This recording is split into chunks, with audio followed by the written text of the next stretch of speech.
Okay, folks, it's your buddy Mike Messier. I want to do a Mike's Instant Movie Review. I'm going to have a sip of warm seltzer water. Last night I saw The Dark Knight. I enjoyed it. This is the second of the Christopher Nolan trilogy. You have Batman Begins.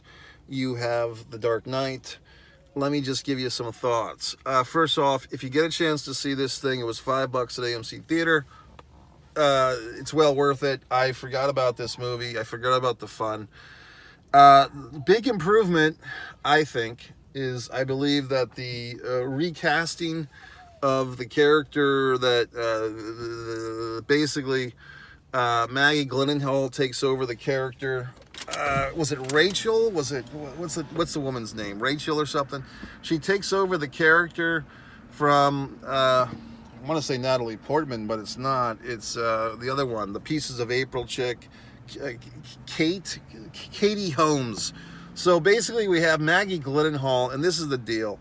I said in my previous review of Batman Begins that I had feelings that, Katie felt more like a little sister to Christian Bale cosmetically than a love interest.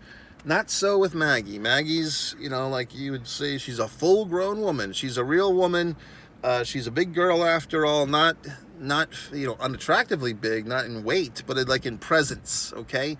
Like Maggie Gyllenhaal, you've seen her in Secretary, you've seen her in this, that, and the other. She's like mature. Like mature in not an old way, but like in a sexy, real woman way. This is the type of woman, you know what I mean? She can hold her own with anybody. And I felt she's kind of smoldering in this interesting way. So I feel like Maggie Gyllenhaal, much better choice. Wish she was in the first one, to be honest, Batman Begins. I don't know if her career had quite, landed to the heights or reached the heights that it did by this time. But I thought she was awesome. Big improvement, helps the movie a lot. Also, it's good that because we've gone through Batman Begins, we have the Alfreds, we have the Mr. Fox, Morgan Freeman, we have all these people established. We don't have to reestablish them. Christian Bale, I think, does his part more than does his part. Very good in this thing. Glad that he did all three. The villain, and now am I wrong? But there was like some like remnants of Scarecrow stuff. It's kind of like they're cleaning up some leftovers from Batman Begins and The Dark Knight.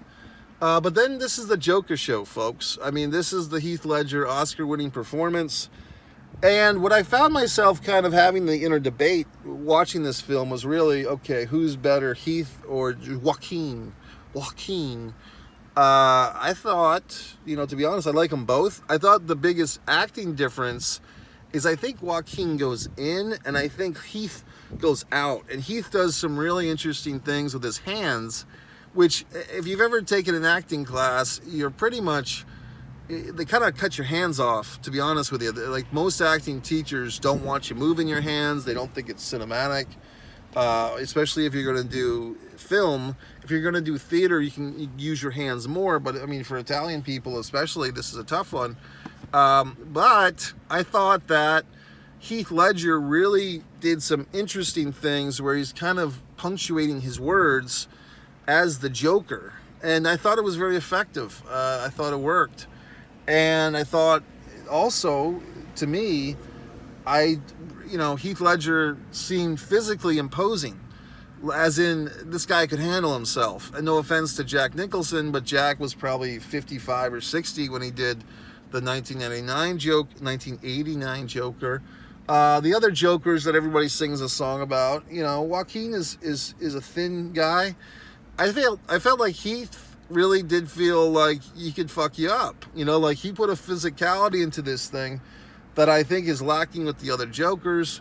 There's a part where the Joker, as Heath, he's got his sleeve rolled up, and I think it could have been interesting if they had some crud on his arm, like his arm's a little fucked up, it's a little wounded, but he had like a pretty big forearm, to be honest with you. So it's like Heath Ledger was in pretty good shape. I know they did like the Lords of Dogtown or some type of skater movie. My sister actually bought me the DVD about 15 years ago. I still haven't watched it, sorry. But, I don't know too much about Heath's acting career. I know that he has since passed on, as they say. Little known fact, Heath Ledger This movie did not kill Heath Ledger. This performance did not kill Heath Ledger. He actually had filmed a couple of other movies after this movie, after The Dark Knight. So I'm just sick and tired of people saying, oh, he put us all in the performance and it killed him. It didn't, okay? So, but I liked his performance as the Joker. I might still stick with Joaquin, and I think it's also really just because of this. Joaquin has more meat to eat. Like, Joaquin has more, because he's got a whole movie for him, and I guess he's going to have this one with Dolly Madison there, the fucking Lisa Bonet, Lady Gaga, that's her. They've got this musical of the Joker 2 coming out, and she's playing Harley Quinn. But wait, I thought Margot Robbie was Harley Quinn. Well, that's a different universe. Okay, thanks. What else? I like this movie. You know, I'll be honest with you, it was long. It was like 2.5 hours. I feel like I have to admit that there was a couple of parts, like 60% the way in, I think I dozed off a little bit. I was just tired.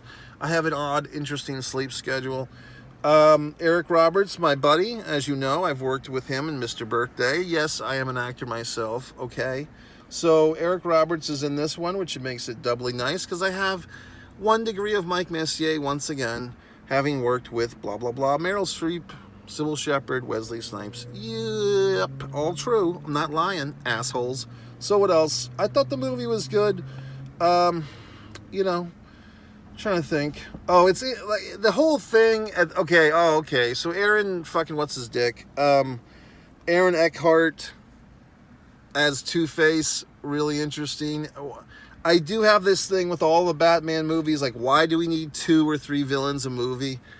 But this one, it's kind of like Two-Face is kind of the creation of the Joker, and he kind of holds on to some goodness because he does flip a coin. And it's interesting, like, that flip a coin gimmick is kind of interesting because, like, the coin itself now has a life to it. So I did kind of like that as far as the Two-Face thing. At one point in my life, I had like a Two-Face action figure. It is pretty freaky. You have one face, like one side of your face that's all gone, and it's just your flesh and your eye. And then the other face is, you know, perfectly there. I did find that interesting, the Two-Face storyline, so to speak. I thought Eckhart did well. And here's the great tragedy. And shout out to my buddy Nick, not Nick, but Carl Kate. And I did a video on the same channel, Best Batman Movies.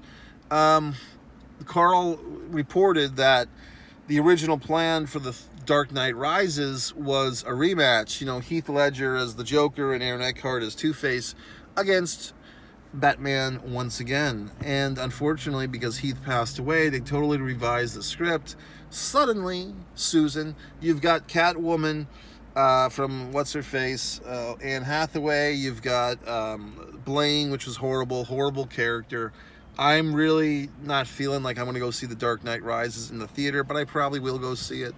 You know, because I hated it the first time. I'm Bane. Stupid. Okay? So what else? You know, the opening scene of the Jokers, like, all turning against each other, and then, oh my god, it's the real Joker. That was interesting. It was good. I do like how Joker kind of beats everybody up. Like, he has no loyalty to any other villain. He's, you know, beating up people that should be his partners. He's screwing people over. So that's it. So, I mean, what the fuck? Is there anything else to say? Oh, I mean, doesn't she die? Doesn't, you know, Gyllenhaal's... It's too bad, because she plays a good character, Rachel or whoever the fuck. But she does die, okay?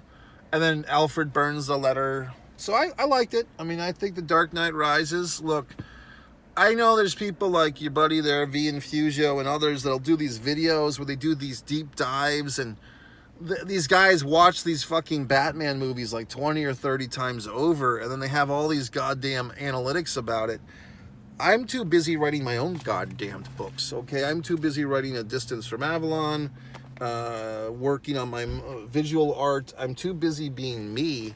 I don't have time to sit there and watch other people's movies 20 or 30 times and give you some fucking analysis. I'm just telling you off the cuff what I feel, how I feel, okay?